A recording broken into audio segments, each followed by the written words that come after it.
Hi dear students, आज इस video में हम लोग डिस्कस करने वाले हैं क्लास 12th का फिज़िक्स का चैप्टर नंबर 3 गॉस की प्रमेय। तो इस वीडियो में हम लोग गॉस लॉ के बारे में पढ़ेंगे, जिसमें कुछ टॉपिक के बारे में गॉस लॉ पढ़ने से पहले कुछ टॉपिक के बारे में हम आज डिस्कस करेंगे। जैसे कि सबसे पहले हम लोग बातचीत करेंगे चैप्टर नंबर 3 के अंतर्गत कि फ्लक्स क्या होता है। उसके बाद हम ये जानने की कोशिश करेंगे कि क्षेत्रफल सदिश किसे कहते हैं। उसके बाद हम ये जानेंगे कि वैद्युत फ्लक्स क्या होता है और किसे कहते हैं, और उससे रिलेटेड कुछ स्पेशल पॉइंट्स। तो लिखते हैं चैप्टर का नाम। आज चैप्टर 3 के बारे में बातचीत करेंगे। चैप्टर 3 के बारे में बातचीत करेंगे हम लोग। चैप्टर 3 है आपका गॉस की प्रमेय या गॉस का नियम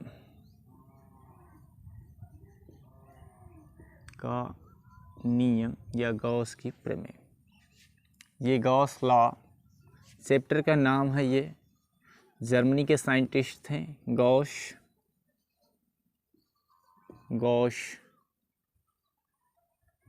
लॉ, ठीक है, गॉस लॉ। इंग्लिश देख लेना। गॉस का नियम क्या है, ये जानने से पहले हमें ज़रूरत पड़ेगी कि इसमें कुछ पॉइंट्स हैं, कुछ बातें हैं। पहले उन बातों को समझना पड़ेगा, उसके बाद ही हम गॉस के नियम को समझेंगे। तो इसमें सबसे पहले ज़रूरी होगा कि फ्लक्स क्या होता है। हमें सबसे पहले ये जानना पड़ेगा कि फ्लक्स क्या होता है, फ्लक्स किसे कहते हैं, व्हाट इज़ फ्लक्स, क्या होता है फ्लक्स।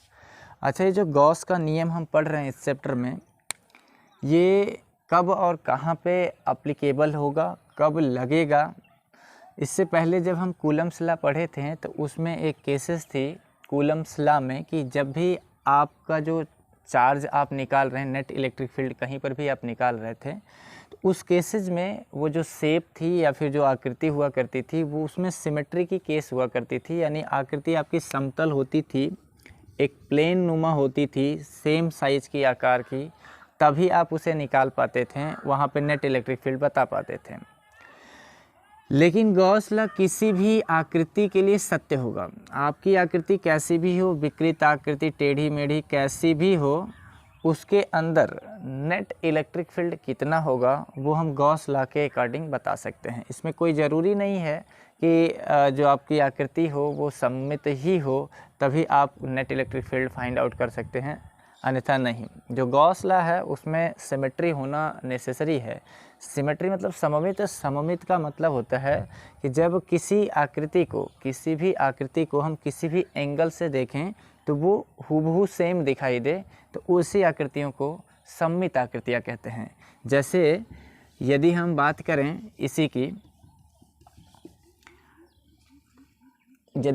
करें इस आकृति की जो सामने दिखाई दे रही है, इसे हम ऐसे दो पीसेज में डिवाइड करें, इस तरह से ऐसे दो पीस में डिवाइड कर दें, इस तरह से एक टुकड़ा ऊपर हो जाए और एक टुकड़ा नीचे, ऐसे दो हिस्से इसके हम करें, और हम आपसे कहें कि इन दोनों टुकड़ों को आप ध्यान से देखिए, तो आप किसी भी एंगल से इसे देखेंगे ध्यान से, तो ये दोनों के दोनों टुकड़े एक जैसे ही दिखाई देंगे, सेम दिखाई देंगे, तो उन्हें कहते हैं सममित आकृतियाँ।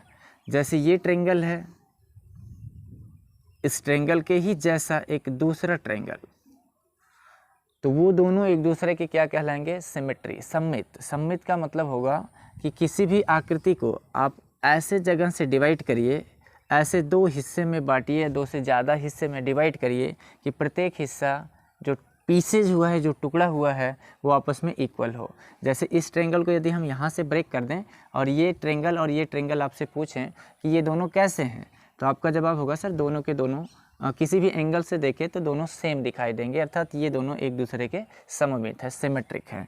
उसी तरह यदि यहाँ पे बातचीत करें, ये सिलेंडर है, इस सिलेंडर को हम यदि यहाँ से इसके मिड पॉइंट से यहाँ से डिवाइड कर दें तो इस तरह जो भी आकृति बनेगी वो भी आपस में क्या होगी, सिमेट्री। सिमेट्री का मतलब होगा कि आकृतियों को ऐसे बीच ऐसे स्थान से उसे डिवाइड करिए कि देखने पर क्या लगे, हूबहू सेम लगे, तो वो सिमेट्री की केस होती है। ठीक, तो गॉस लॉ किसी भी आकृति या आकार के लिए, आकृति के लिए क्या होगा, वैलिड होगा। जबकि कूलम्ब्स लॉ में कंडीशन अप्लाई था कि जब भी आपके पास आकृति होगी यदि उसमें सिमेट्री की केस नहीं होगी तब आप का जो कूलम्ब्स लॉ था वो फेल हो गया था, कूलम्ब्स लॉ अप्लीकेबल नहीं हो पाया था। तो गॉस लॉ का इस्तेमाल करके हम नेट इलेक्ट्रिक फील्ड निकालेंगे।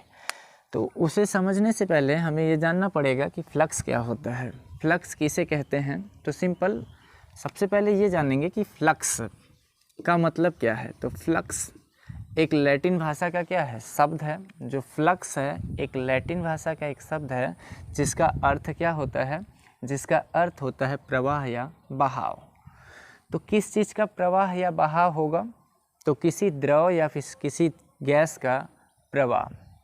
कहाँ पे, किस में से, तो मेरे पास कोई इलेक्ट्रिक फील्ड होगी, लाइक ऐसे इस तरह से यदि इलेक्ट्रिक फील्ड है और इस इलेक्ट्रिक फील्ड में ये यूनिफॉर्म इलेक्ट्रिक फील्ड है, इस तरह से हमने बनाया इसको। इस यूनिफॉर्म इलेक्ट्रिक फील्ड में, इस यूनिफॉर्म इलेक्ट्रिक फील्ड के अंदर मैं कोई एक प्लेन ले लेता हूँ, प्लेन का मतलब कोई समतल है, और इस प्लेन से जो ABCD है, इस प्लेन से कितना कोई तरल पदार्थ, कितना कोई द्रव या कितनी गैसेस पास आउट हो रही हैं पर सेकेंड में, वो होता है फ्लक्स। वो क्या होता है, फ्लक्स। तो आई होप कि आप फ्लक्स समझ पा रहे होंगे कि फ्लक्स का शाब्दिक अर्थ क्या होता है, बहाव या फिर प्रवाह। किस चीज़ का बहाव या प्रवाह पूछा जाए तो किसी द्रव का प्रवाह या फिर किसी गैसेस का प्रवाह। किस में से, किसी प्लेन सरफेसेस में से एकांक सेकंड में कितना द्रव या फिर तरल पदार्थ प्रवाहित होता है, उसे उसका फ्लक्स कहते हैं। फ्लक्स डिपेंड करता है, ये जो फ्लक्स है वो डिपेंड करता है इसके एरिया पे डिपेंड करता है। ये जो आप पृष्ठ लिए हैं उसके पृष्ठ के एरिया पे डिपेंड करता है कि इस पृष्ठ का एरिया कितना है। किसी भी आकृति का जितना ज़्यादा से ज़्यादा एरिया होगा उससे उतना ज़्यादा ही फ्लक्स पास आउट होगा, यानी उससे उतना ही द्रव पदार्थ निकलेगा। जैसे समझो ये मेरे हाथ को, आप मेरे हाथ को एज एक प्लेन सरफेस समझो, और इसमें से यदि मुझे पाइप के माध्यम से पानी फ्लो कराना है, पानी बहाना है, तो मेरे हाथ का एरिया जितना ज़्यादा होगा उसमें से उतना ही पानी का फ्लो होगा यदि हम परपेंडिकुलर पानी इस हाथ के पैरेलल फ्लो कराएं तब के केस में। यदि हम अपने हाथ को थोड़ा सा टिल्ट कर दें, टेढ़ा कर दें, उस केसेज में जो भी फ्लक्स लाइंस इससे पास होगी, जो भी द्रव का प्रवाह होगा, वो डिपेंड करेगा। अब जो परपेंडिकुलर के केस में था वो टेढ़ा करने पर उतना ज़्यादा इससे फ्लक्स पास आउट नहीं हो पाएगा जितना परपेंडिकुलर के केस में था। यानी कि ये डिपेंडेंसी भी होगी फ्लक्स के केसेस में कि जो भी तरल पदार्थ या द्रव इसमें से पास आउट होगा उसके लिए शर्त होगी, यदि वो जो द्रव या तरल पदार्थ है उसका यदि वेग भी है, तो इसमें से यदि वो पास हो रहा है, इसमें से यदि वो निकलना चाहेगा, तो यदि ये इसके परपेंडिकुलर है, ये आपका इलेक्ट्रिक फील्ड है, लाइंस हैं, और ABCD आपका एक समतल प्लेन है। इस समतल प्लेन में से कोई भी वेलोसिटी से कोई द्रव यदि पास आउट होगा तो वो डिपेंड करेगा इसके एरिया पर भी और डिपेंड करेगा इसके एंगल पर भी, कि जो ये ABCD एक प्लेन है वो E के साथ कितने एंगल पे है, यानी कि इसे यदि आप घुमा देंगे, जब इसे आप ट्विस्ट कर देंगे ना थोड़ा सा, जैसे समझिए ये आपका इलेक्ट्रिक फील्ड लाइंस हैं, यदि इस इलेक्ट्रिक फील्ड लाइंस के अंदर जो ये परपेंडिकुलर था, यदि आप इसे बेंड कर देते हैं थोड़ा सा, इसी प्लेन को आप क्या कर देते हैं, बेंड, तो अब आप देख पा रहे होंगे प्लेन वही है, प्लेन क्या है जो पहले था वही वाला प्लेन है, प्लेन समतल ही है, उसे हम बदल नहीं रहे हैं। तो अब इस प्लेन से, इस ABCD प्लेन से उतना फ्लक्स पास आउट नहीं हो पाएगा जितना कि पहले हो रहा था। यानी एंगल बदल देने पर फ्लक्स यानी द्रव का जो प्रवाह होगा वो भी क्या होगा, बदल जाएगा।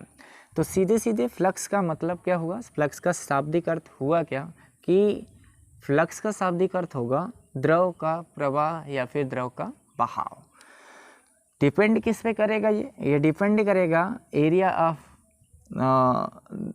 द बॉडी, यानी जो पिंड लिए हैं उसका क्षेत्रफल कितना है, और उस पिंड और इलेक्ट्रिक फील्ड के अंदर कितना एंगल बन रहा है उस पर भी डिपेंड करेगा कि जिस पृष्ठ को रखा गया है इलेक्ट्रिक फील्ड के अंदर वो कैसा है, उसका एरिया कितना है, वो कितने एंगल पर उसके अंतर्गत रखा गया है। ठीक है, जैसे जैसे एंगल आप बदलेंगे वैसे वैसे फ्लो ऑफ लिक्विड्स यानी जो द्रव का प्रवाह होगा वो चेंज होता रहेगा। ठीक है, वो बदलता रहेगा। जैसे आप ही कल्पना करो, आप समझो यदि किसी पाइप से आप पानी का फ्लो करा रहे हो, किसी पाइप में से पानी का फ्लो करा रहे हो, तो पाइप का एरिया जितना ज़्यादा होगा उसमें से पानी का जो फ्लोएशन होगा, बहाव होगा, वो उतना ही ज़्यादा होगा।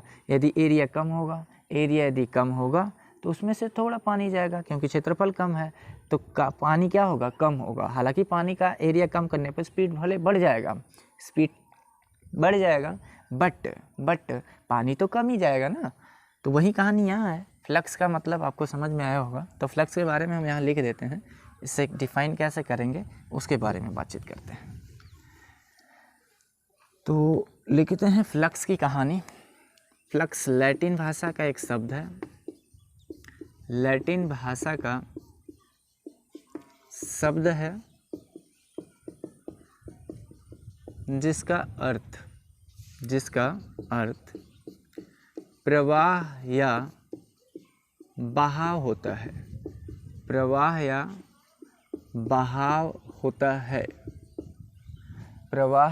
बहाव होता है। ठीक है जी, ये फ्लक्स का मतलब था। किस चीज़ का प्रवाह या बहाव, तो किसी तरल पदार्थ का या किसी द्रव या गैस का प्रवाह या फिर बहाव होगा। फ्लक्स के बाद बातचीत करेंगे क्षेत्रफल सदिश की। किसकी बातचीत करेंगे, क्षेत्रफल सदिश क्या होता है वो जानने की कोशिश करते हैं। एरिया वेक्टर क्या होगा, ये एरिया वेक्टर बेहद ही इम्पोर्टेंट है आपको समझने के लिए। क्षेत्रफल सदिश, एरिया वेक्टर क्या होता है, क्षेत्रफल सदिश कैसे समझेंगे इसे, उसके बारे में बातचीत करते हैं, है ना। तो देखो, एरिया वेक्टर को कैसे डिफाइन करोगे। तो एरिया वेक्टर को डिफाइन करने के लिए हम एक फिगर ड्रा कर रहे हैं, है ना। एक फिगर बनाएंगे जिसकी सहायता से हम आपको ये समझा पाएंगे कि एरिया वेक्टर क्या होता है और कैसे होता है। तो हम ये जो फिगर बना रहे हैं, चलिए फिगर कैसा भी बना देते हैं। ये कोई आकृति है, ऐसी कोई गोलाकार आकृति है, और इस गोलाकार आकृति या फिर आप प्लेन आकृति ही ले लीजिए। चलिए मान लीजिए कोई समतल पृष्ठ है। ये क्या है, कोई समतल पृष्ठ है ABCD। ये कोई क्या है, समतल पृष्ठ है जिसका नाम क्या है, ABCD। तो इस समतल पृष्ठ का जो एरिया होगा उसे हम उसके मैग्नीट्यूड को A मान लेते हैं। याद रखना कि फ्लक्स में, यानी जब वैद्युत फ्लक्स की बात करते हैं तो रियलिटी में एरिया जो होता है वो स्केलर क्वांटिटी होता है।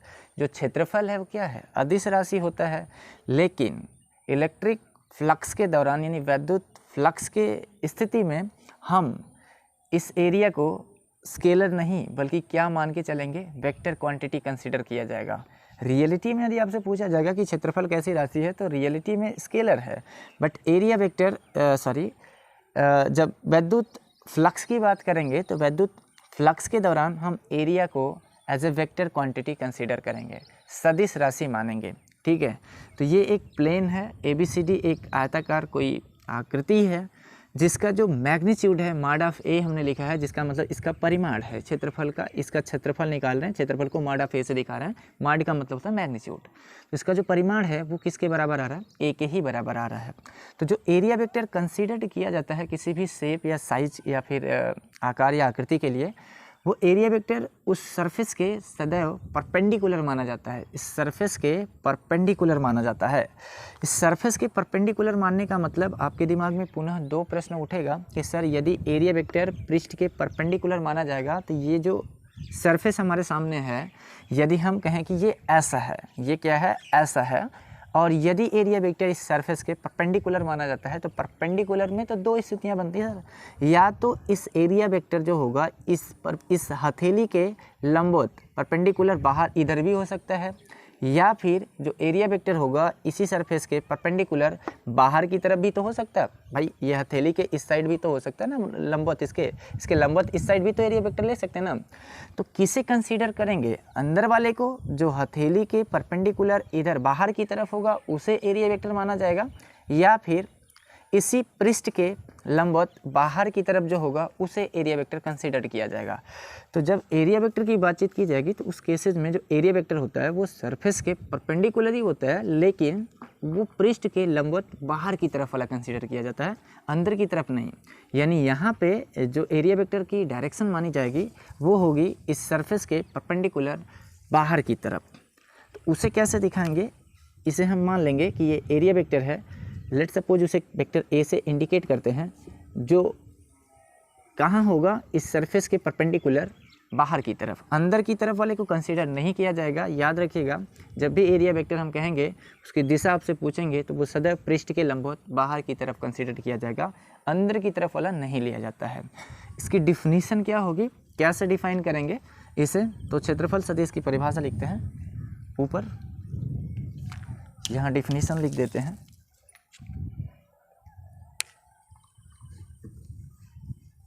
देखिए यहाँ डिफिनीशन लिखते हैं एरिया वेक्टर की।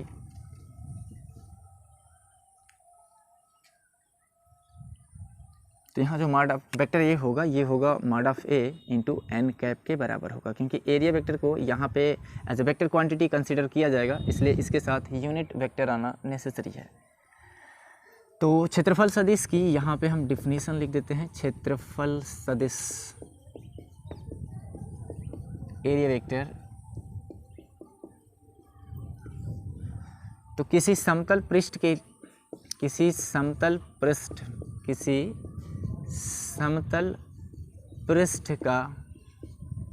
क्षेत्रफल सदिश, किसी समतल पृष्ठ का क्षेत्रफल सदिश वह सदिश होता है जिसका परिमाण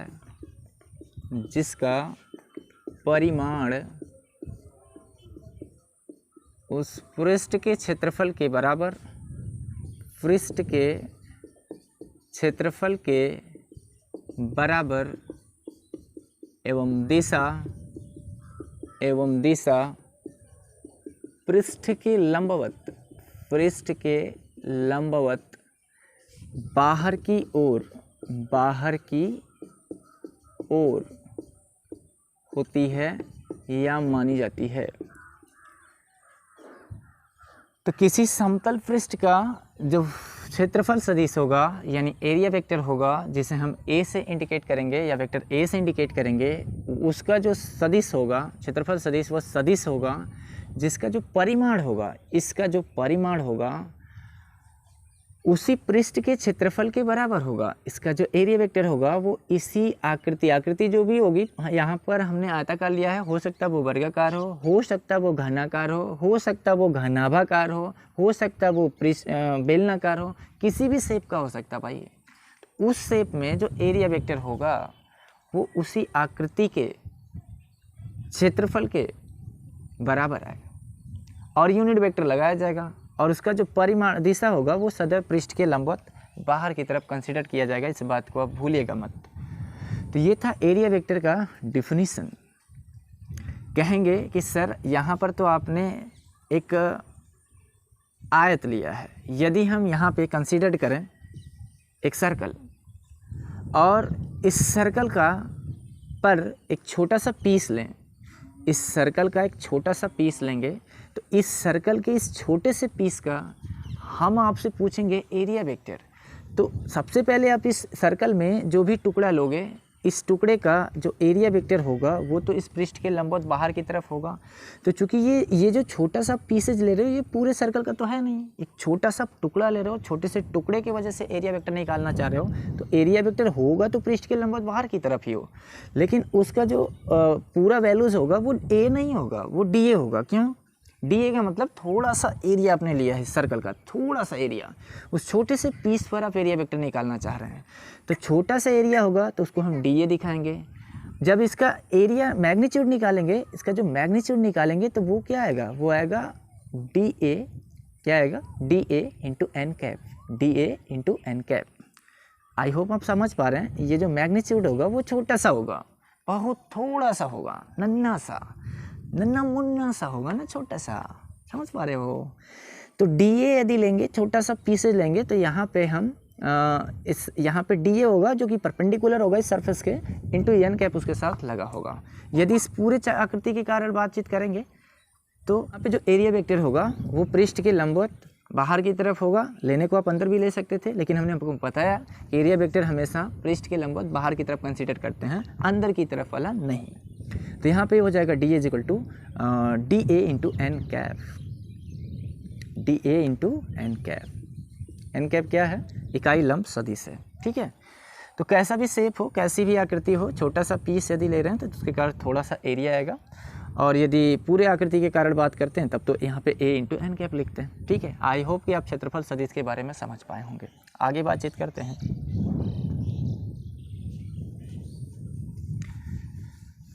तो आगे बातचीत करते हैं भाई, अच्छे से नोट्स वगैरह आप बनाइए।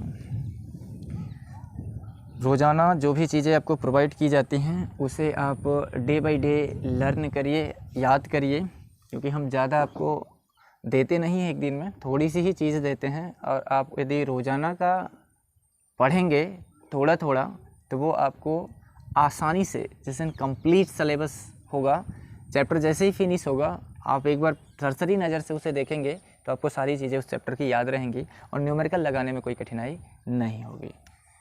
तो आगे बातचीत करते हैं वैद्युत फ्लक्स की। वैद्युत फ्लक्स के बारे में बातचीत करते हैं। इलेक्ट्रिक फ्लक्स क्या होता है? इलेक्ट्रिक फ्लक्स, तो वैद्युत फ्लक्स क्या होता है वो समझ लेते हैं। देखो जी, तो वैद्युत फ्लक्स समझाने से पहले हम आपको पहले विथ एग्जाम्पल चीज़ों को समझाना चाहते हैं, है ना। फिर वैद्युत फ्लक्स की हम आपको डिफिनीशन बताएंगे। तो ये मान लीजिए कैसा भी शेप आप मान सकते हैं। हमने यहाँ पे एक गोलाकार शेप गोलाकार क्या, एक एट रैंडम ऐसा एक सर्कल बना लिया है। ये सर्कल भी नहीं कह सकते हैं, है ना, ये सर्कल भी नहीं है, ऐसा कोई भी शेप है एट रैंडम मान लीजिए। अब क्या बन रहा है भाई, चल मान लेते हैं ये है, ठीक है। अब हम कहेंगे कि इसमें इस आकृति को जहाँ रखा गया है वो ऐसे एक यूनिफॉर्म इलेक्ट्रिक फील्ड है, इस तरह से इसके अंदर इस शेप को रखा गया है। ये ई का डायरेक्शन है इधर की तरफ, और हम ये पता करना चाहते हैं कि इस सरफेस के कारण इस वाले पॉइंट्स पे कितना इलेक्ट्रिक फील्ड होगा और किधर होगा, ठीक है। वैद्युत फ्लक्स कितना होगा और किधर होगा वो पता करना चाहते हैं। तो यहाँ पे यदि आप हम आपसे यदि ये पूछें कि ऐसे वाले सरफेस में जो एरिया वेक्टर होगा तो कहाँ होगा, तो आपका जवाब होगा सर एरिया वेक्टर तो पृष्ठ के परपेंडिकुलर होगा, पृष्ठ के परपेंडिकुलर होगा और लंबवत बाहर की तरफ होगा। ये सर्कल ऐसा नहीं है, इसको ऐसे समझो ना, 3D में है, ये ऐसे है, कैसे है, ऐसे, इस तरह से है, इस तरह से है ना, ऐसे।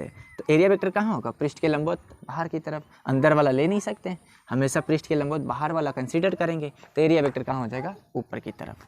अब सुनो, अब इससे कितनी फ्लक्स लाइंस पास आउट होंगी वो हमें पता करना है। इस सरफेस से यहाँ पे यदि बातचीत करें कि कितनी फ्लक्स लाइंस पास आउट हो रही हैं, तो आप देख पा रहे हैं ये जो सर्कल है, इससे जितनी ये फ्लक्स लाइंस पास आउट हो रही हैं, जितनी इसको पेनेट्रेट कर रही हैं, जितनी इसको छेद रही हैं, जितनी इसको भेद रही हैं, वहीं उसका फ्लक्स होता है, वहीं उसका क्या होता है, फ्लक्स होता है। तो इस केसेज में यदि देखा जाए तो एरिया वेक्टर और ई के बीच ये आपका एरिया वेक्टर ऐसे है, ये आपका सरफेस है, और जो ई है ये इस तरह से है और एरिया वेक्टर ऊपर की तरफ है, यानी ये दोनों एक दूसरे के परपेंडिकुलर हैं। यहाँ पे थीटा की बात की जाएगी तो कितना आएगा, थीटा की बात की जाएगी तो कितना आएगा भाई, देखना ई उधर है और एरिया वेक्टर इसके परपेंडिकुलर है, तो थीटा कितना है 90 डिग्री है। थीटा कितना है 90 डिग्री है, ठीक है। तो वैद्युत फ्लक्स का मतलब क्या होता है, वैद्युत फ्लक्स का मतलब होता है कि किसी भी पृष्ठ से संबद्ध वैद्युत फ्लक्स उन फ्लक्स रेखाओं की संख्या के माप होती है, उन फ्लक्स रेखाओं की संख्या की माप होती है जो उस पृष्ठ को भेदती है या छेदती है या पेनेट्रेट करती है। आई होप आप समझ नहीं पा रहे होंगे, तो मैं इसे फिर से आपको समझाऊंगा। पहले मैं डिफिनीशन लिखता हूँ इसका। देखो,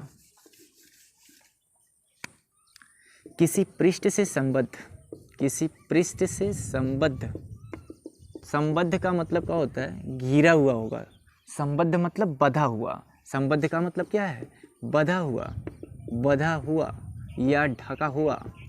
किसी पृष्ठ से संबद्ध वैद्युत फ्लक्स का मान उन फ्लक्स रेखाओं की संख्या के बराबर होता है, जो उस पृष्ठ को भेदती है या फिर छेदती है, यानी पेनेट्रेट करती है। उसी को क्या कहते हैं, वैद्युत फ्लक्स कहते हैं। किसी पृष्ठ से संबद्ध यानी बधा हुआ जो वैद्युत फ्लक्स होता है, उसका जो मान होता है उस फ्लक्स रेखाओं की या फ्लक्स ग्रंथियों की संख्या के बराबर होता है, जो उसके पृष्ठ को क्या करती हैं, भेदती हैं। तो ऐसे एक पृष्ठ हम ले लेते हैं और इस पृष्ठ में से ऐसे दुनिया भर की ऐसे हम वैद्युत बल रेखाएं ऐसे पास आउट कराते हैं। देखिए, ऐसे समझिए। आई होप कि आप समझ पाएंगे। मैं पूरी कोशिश कर रहा हूँ कि आपको मैं समझा पाऊँ अच्छे से। देखो जी, ये सारी की सारी फ्लक्स लाइंस ऐसे पास आउट हो रही हैं। इसका जो एरिया वेक्टर होगा इस सरफेस का, वो पृष्ठ के लंबवत बाहर की तरफ होगा। तो ये हो जाएगा आपका area vector, this is vector A. अब ये एरिया वेक्टर इस ई के साथ ये जो भी आ रहा है, ये विद्युत क्षेत्र की फ्लक्स रेखाएं हैं। ये विद्युत क्षेत्र जो ऐसे मैं एरो से दिखा रहा हूँ, एरो से जो मैं दिखा रहा हूँ, ये क्या है, ये फ्लक्स लाइंस हैं, ये फ्लक्स रेखाएं हैं जो इस पृष्ठ को क्या कर रही हैं, पेनेट्रेट कर रही हैं, भेद रही हैं। तो ये फ्लक्स लाइंस यानी ये वैद्युत क्षेत्र की तीव्रता है। ये फ्लक्स लाइंस और इस ए के बीच जो एंगल बन रहा है, लेट सपोज उसे थीटा मान लेते हैं। क्या मान लेते हैं, थीटा मान लेते हैं। यदि ये थीटा होगा और ये इलेक्ट्रिक फील्ड ई है, ये इलेक्ट्रिक फील्ड इस डायरेक्शन में है, ऐसे दुनिया भर की इलेक्ट्रिक फील्ड लाइंस ऐसे इस डायरेक्शन में, ऐसा नहीं है, इस तरह से है। तो ई और ए के बीच जो एंगल है, उसे यदि हम ब्रेक करें यहाँ पे, तो जो फ्लक्स आता है इसे फाई से दिखाते हैं, आप लिख लेना, इसे फाई से दर्शाते हैं। किसे, फाई से दर्शाते हैं, किसे, विद्युत फ्लक्स को, ठीक है, फाई से दिखाते हैं। तो फाई बराबर फार्मूला का होता है E इंटू ए। यदि पूरे सरफेस के लिए बात करेंगे तो ए लेंगे, यदि छोटे से एरिया की बात करेंगे तो फ्लक्स भी थोड़ा सा आएगा, तो वहाँ पे डी ए लिखेंगे, तो एरिया क्या लिखेंगे, डी फाई लिखेंगे, और एरिया क्या लिखेंगे, डी ए लिखेंगे, ठीक है। तो यदि हम पूरे सरफेस की बात कर रहे हैं तो फाई बराबर होता है ई डॉट ए। यहाँ पे डॉट प्रोडक्ट आता है, तो डॉट प्रोडक्ट को हटाते हैं तो क्या आता है, ई ए कास ऑफ थीटा। तो ये था फार्मूला किसका, इलेक्ट्रिक फ्लक्स का, जहाँ फाई क्या है, वैद्युत फ्लक्स है, ई क्या है, वैद्युत क्षेत्र की तीव्रता है यानी वैद्युत क्षेत्र है, ए क्या है, क्षेत्रफल सदिश है, और थीटा क्या है, ई और ए के बीच का कोण है। ठीक है जी, आपको सिंबल पता होगा, यदि नहीं पता है तो मैं यहाँ लिख देता हूँ। फाई क्या है, वैद्युत फ्लक्स है, और ए क्या है, तो ये क्षेत्रफल सदिश है, और थीटा क्या है, थीटा शायद आपको कैमरे में दिखाई नहीं दे रहा होगा, तो मैं थीटा यहाँ लिख देता, ऊपर लिख देता। थीटा क्या है, थीटा है E व A के बीच कोण। तो वैद्युत फ्लक्स के बारे में हम और भी चीज़ें आपसे डीपली बातचीत करेंगे नेक्स्ट वीडियो में। तो आज के लिए बस इतना ही करते हैं, शेष चीज़ें हम आपको नेक्स्ट वीडियो में प्रोवाइड कराएंगे। Thanks for watching my videos.